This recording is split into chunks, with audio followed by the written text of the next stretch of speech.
What is good, everybody? Look at your boy Beez is all dressed up and looking different tonight, huh? Put on my chapstick. There we go. You already know the routine. You gotta brush it up.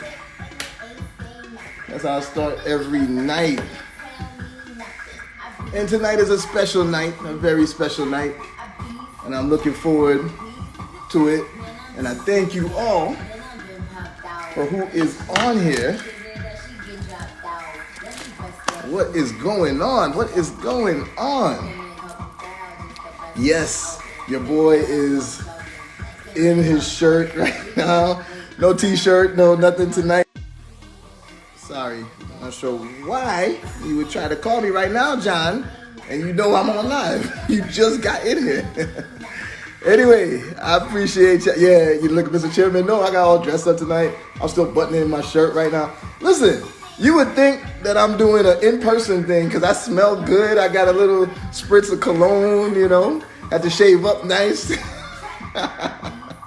But, you know, some nights you get excited and you're ready to, you know, share some information. And you got to come correct. You know what I mean?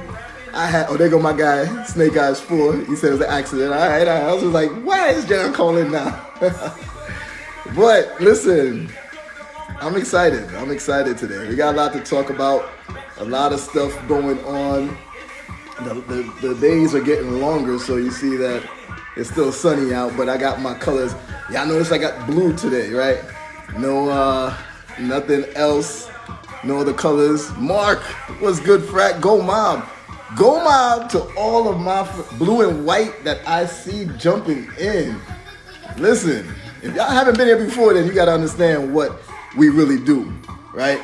So I still, even though I'm dressed different today, you know, I still got my business builders and the bees cap ready. I'm going to take it off today. You know, no more of the hat today. I got my business builders mug ready. But, you know, I'm still going to take everything off today. Today is more of a special night, right? Big closer, my guy Smitty. What's good? Hey, there go my boy right there, man. Sherwin, what's good, man? Hey, listen, Azum, I got some roundtable members in here. Tamika, Attorney Range. Hey, I appreciate all y'all dropping in. So I'm gonna reward you. Tonight's not gonna be too much music tonight because I want y'all to hear what we're talking about. But until, you know, I gotta get monologue for a few minutes before I bring on a special guest tonight. And I want y'all to hear us well. So my typical music night, full of energy. I still will be full of energy no matter what.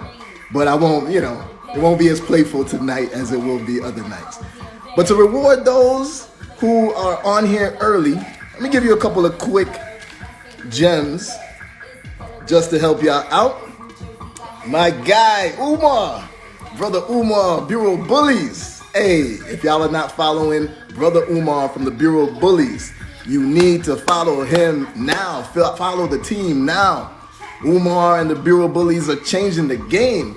They're changing our mindset.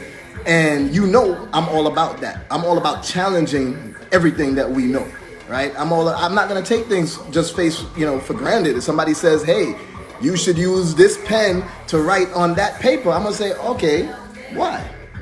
Can I just know? I'm not saying anything bad. I just want to know why. Why can't I also write on that paper or with this pen, right? Challenge everything. Brother Umar, we got drag racing outside. Brother Umar and the Bureau Bullies are challenging how we accept credit. They're challenging that we ignore the laws. Why do I say we ignore the laws? Because there's too often that we don't realize that the laws work in our favor. As long as we know what they are and know how to utilize it, right? So y'all tap in with Brother Umar right there, the Bureau Bullies. Hold on, I gotta change up the music a little bit. I'm gonna get into something a little bit more mellow today. Actually, you know what? Let's get some more. You already know, since I gotta represent my people, I'm just gonna do a little mellow Barris Hammond night. All right. So once again, I thank you all for joining tonight. Let me tell you something real quick. I know I've talked about the car plays, right? Y'all know that I got these exotics. I got all these cars in my warehouse, and I am not the show-off type of person. What does that mean? Even though I'm making, I'm doing well for myself, making money and all, my preference, like I would have never bought any type of like expensive car, to be honest. 'Cause I don't care. I felt like, why am I gonna buy this depreciating hunk of metal? But it wasn't until, because I surrounded myself with the right people, surrounded myself with people like Princess, like CEO Matty J, Marcus Barney, him 500, and so many more of my people who opened my eyes to something new. It's like, hold up, you could turn that liability into an asset. How do we turn that liability into an asset? Well, that same car that I was like, nah, I'm not buying that. I'm not gonna spend, Nicholas 876 needs some mangoes. Yo, all right, I'll tell y'all that in a second. But how do I turn that liability into an asset? Well, if I got that same car and can rent it out, and my goal is not even to really make money for it. It was like, hey, I get to enjoy cars. 'Cause I do like cars. So I get to drive whatever I want to drive, right? SDY1, mentioning Pushman Mitch. That's my guy, my brother right there, right? And even Mitch doing some business with me down here, right? So what I did is then I took all of these cars and I started getting them, and I started getting them in a certain way so that I can get multiple at one time, clear off my inquiries off of my personal credit. All of the cars are in my business credit. There's a couple I had to get in personal for a specific reason, but then I just sell it to the business, right? This is why I have multiple businesses, because I created a consortium so that I can use them together to help myself, right? To help me continue to build, right? But here's a gem for y'all, because I know y'all heard all that stuff already. You already know about the two-row game, the hire car game. Will Bell, what's good, Brother Bell? Y'all know about all of that stuff, but what I want you to also know is that Bank of America. Now, you know I always advocate for the credit unions instead. Navy Federal, Alliant Credit Union, Penn Fed, so much more. State Employees Credit Union, right? I advocate for them because they're going to give you better rates. They're going to give you more lending. They're going to do more for you because they're more of a smaller entity, and they serve their communities, serve the members of the credit union, right? CEO Mono Chill, what's good? PBS there we go. That's our special guest right there. I will be bringing him on soon once I finish this little quick monologue, right? So anyway, even though I always advocate for you guys to tap in with credit unions first, then regional banks and community banks before you go to the big banks, right? And the only big banks I really recommend is a small business, Bank of America, Wells Fargo, some amazing small business programs, Chase. Those are the three main ones. Capital One, but Chase. Those three got some good. Chase has the great cards for small business. Wells Fargo has the great programs for small business. Bank of America, the reason why I'm recommending them especially is because they will give you a car loan, right? They will give you up to 3 in every business you got without anything. Like, you don't have to have proof of revenue. You don't have to have tax returns for your business. The business could have started yesterday, and Bank of America will still give you these loans. They'll give you up to 3 without any question. You could get more if you are showing the revenue and things like that, right? So if you go and stack them all balled up, say, what about BB&T? BB&T is a good one overall. I wouldn't call them, I guess you call them a large bank, right? But they are. They're not a credit union. But they're really good overall. But to be honest, those 3 that I mentioned are the only big banks that I would work with. Why? Because I could tap into tons and tons and tons of credit unions. Every single business I has multiple accounts. That's the hardest part. That's the most confusing part of being a business builder style entrepreneur. Because I literally go out and like, damn, I got all of these accounts. I get credit from here, I get credit from there. I use all of it in my consortium, right? And I'll explain more about that later. The last quick tip I'm gonna give, I'm throwing out some really rapid fire tips for y'all just to start off the night for all of you who came in early. And in about 3 minutes, we're gonna bring on our special guest and start into another deeper conversation. So the second tip I want to give you guys is the power of fintech. Now, my roundtable members, they may be mad at me for going into this because I'm giving y'all all the sauce, right? I'm letting y'all know all the things that I talk to my roundtable members about. But I go in deeper with them. I go into depth, I handhold if needs be. So it's a whole different thing. Purple Heart Mark said that Bank of America play is pure gold. You see what I'm saying?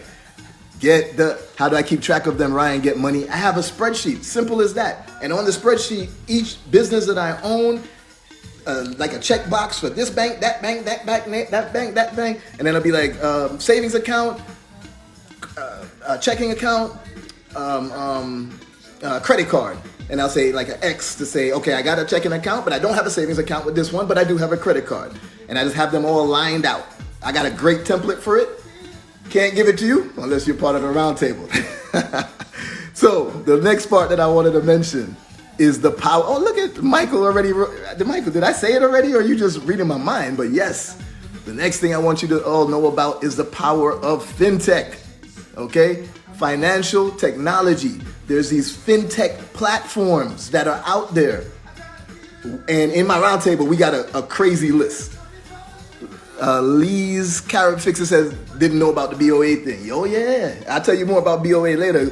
And let me go back to that. Fintech changed the game because with fintech, it's not based on your credit, the amount of credit that they extend to you.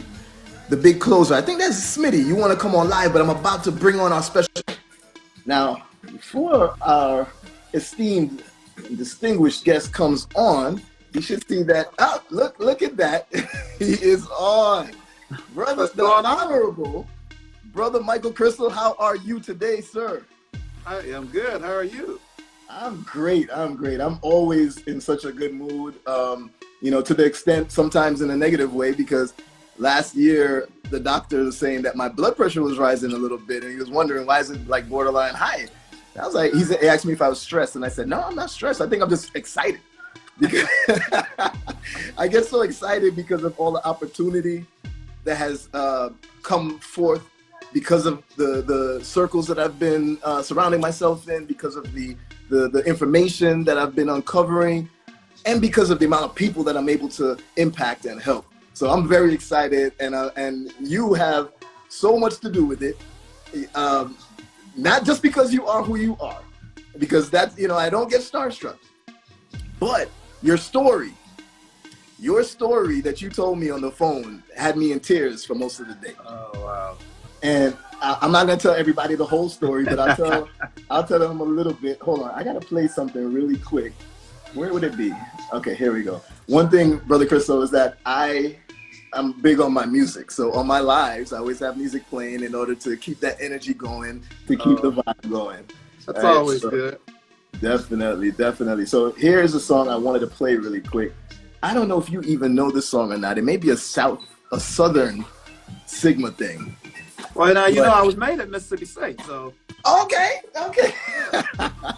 Well, in Florida, this song right here, Computer Games, has been big for Sigmas strolling and having fun. So this has been like the anthem for Sigma for a while. Okay. We weren't strolling when I was in school. We weren't strolling when I was in school. We were snapping and being cool when I was in school. There you go. All right. I just wanted to give that quick intro with the song, but I'm going to lower it so we can get into our conversation. Absolutely. All right. So, Brother Cristal, thank you so much for joining us today. It's a pleasure to have you on here. How we met. I have a little part of the story that I do want to add that I didn't tell you. I don't think I did. You and I spoke on Thursday of last week, and you sent the message at about 11 p.m. at night, Eastern Standard Time. 2 hours prior to that, I was just wrapping up my mentorship call, which is called the Business Builders Roundtable. And my guest, good friend of mine, another entrepreneur, Brandon Dixon, otherwise known as Brandon Shot Me. And he came on, he gave a lot of great information. And then at the end, his wife was nearby. So I said, hey, bring on Michelle.